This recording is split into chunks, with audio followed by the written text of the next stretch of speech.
what's going on with the Mason Mount situation? The bid was rejected.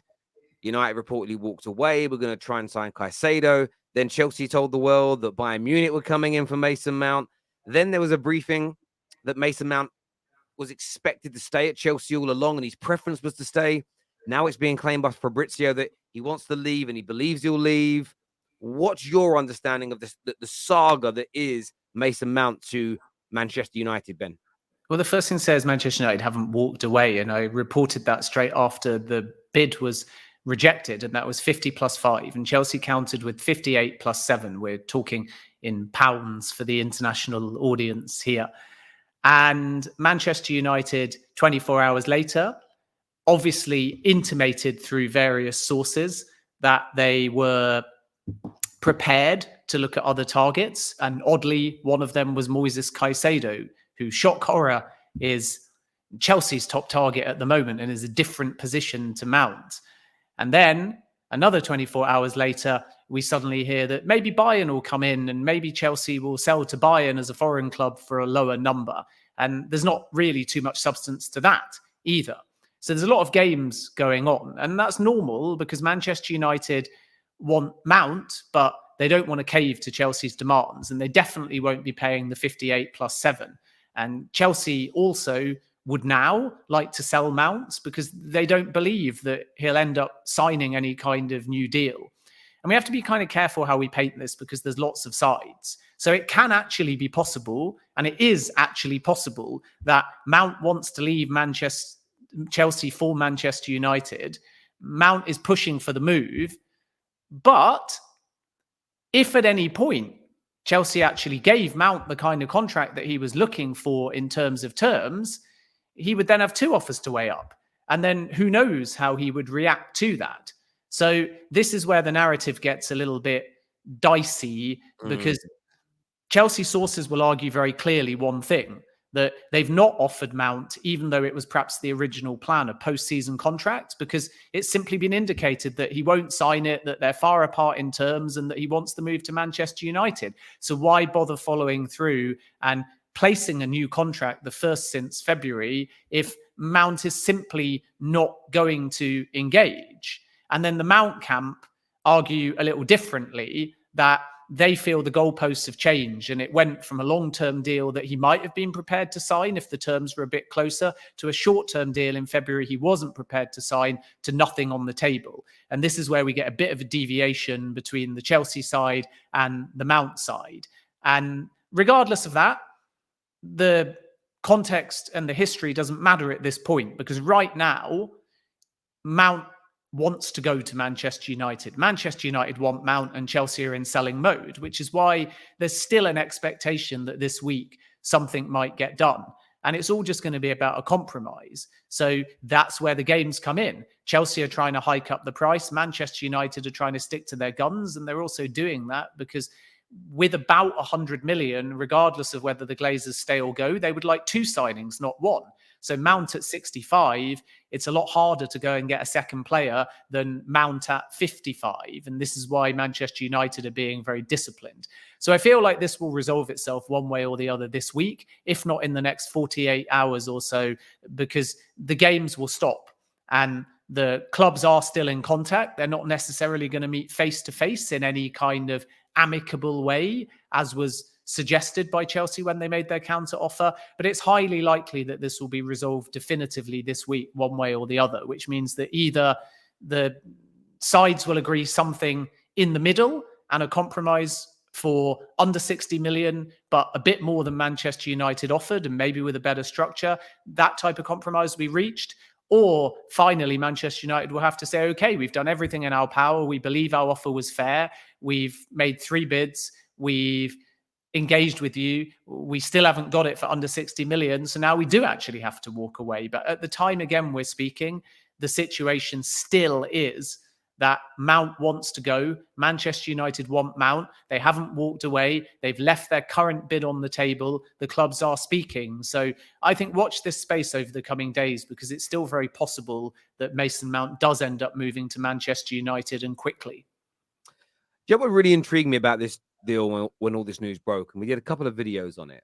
And there was on. I think it was when Man United put their bid in of 50 plus 5, and it was rejected, and the counter offer came in of 58.7. There was this notion of United have caved in, and it made me laugh because we've had this conversation off air many times and on streams. People, I don't think they don't want to listen or learn and listen to read full articles, gather all the information, but they actually just want the information that suits their own beliefs, like confirmation bias and overdrive. Because so many people are saying, "Oh, United have already bid over what they wanted to pay." And I thought, Ben very, very openly stated, you must have said this about a month ago now, United don't want to go above 60, which means 60 is their upper limit for what they value the player at. And of course, they start off bidding lower. It's going to be intriguing if we get for a whole month of this deal and it ends up being 60 million as a total fee, including add-ons, which is what yourself and a number of other, I will add, top journalists all said 4 weeks ago. Yeah, about 60 million will end up being where it ends up at. So after all the hullabaloo of 75 to 80 being the asking price, the first bid of around 45 million, you end up where most people predicted it would be. How do you know where it would end up being? Because the information that you receive, you use a little bit of deduction and it ends up being there. But I do agree with you. There's been a lot of gamesmanship over the course of the weekend. The media being not used, but a way of publicly negotiating in terms of moving this deal forward. So yeah, it'll be certainly an interesting one to see how this progresses in the next few days. I wanted to ask you about another deal related to Man United that's kind of trending this morning. I want to get your insight and if you have any understanding of the situation with Andre Onana potentially joining Man United. There's a lot of talk in Italy that it's progressing. We know that the agent met with Manchester United. Any understanding around a potential bid for the goalkeeper from United?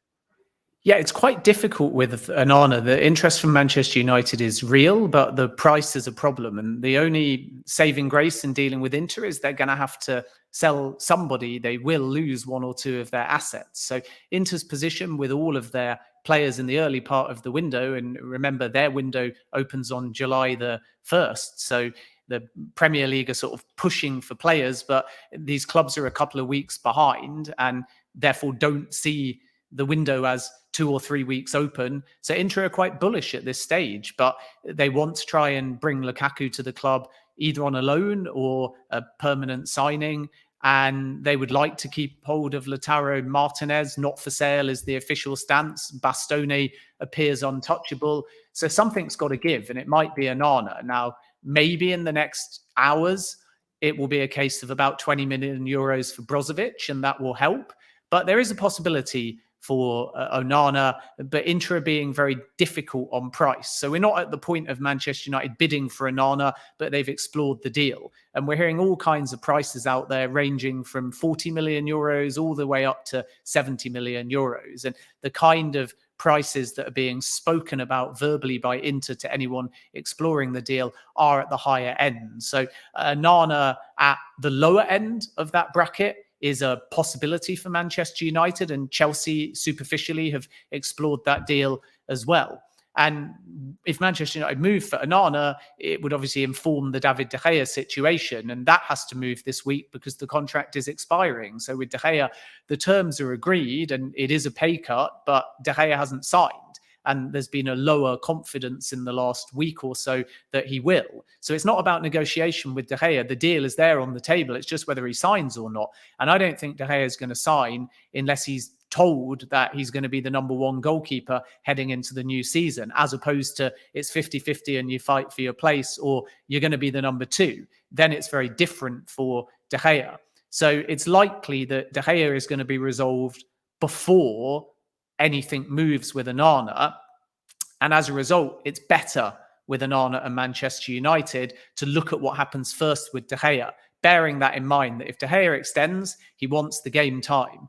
And if you're Onana, you're not going to move to Manchester United unless you're given a guarantee that you're the number one goalkeeper. So whether or not Manchester United move for a number one goalkeeper will first be determined by whether De Gea signs that new deal. And then Manchester United, as the window progresses, are in a really strong position, because if they want De Gea to stay, and that is still uncertain, they've then got time to go out there and try and bring in a goalkeeper for the long term. And this is the reality, and this is the sort of games again at this stage, that right now, if Manchester United do want De Gea to stay, and the whole thing is uncertain at this point, but if Manchester United have got an offer on the table, they obviously are open to De Gea signing that. So they need to send the right kind of messaging to De Gea.